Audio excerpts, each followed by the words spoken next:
It began as small talk, quiet admiration for Matiang'i's discipline and no-nonsense leadership.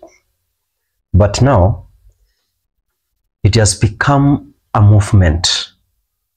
Mount Kenya leaders, business owners, church elders, and youths are quietly shifting their attention away from President Ruto and toward a man who represents order, honest, and calm strength, and that's Dr. Fred Matiang'i. What was once Ruto's stronghold is now showing cracks, and those cracks are widening very fast.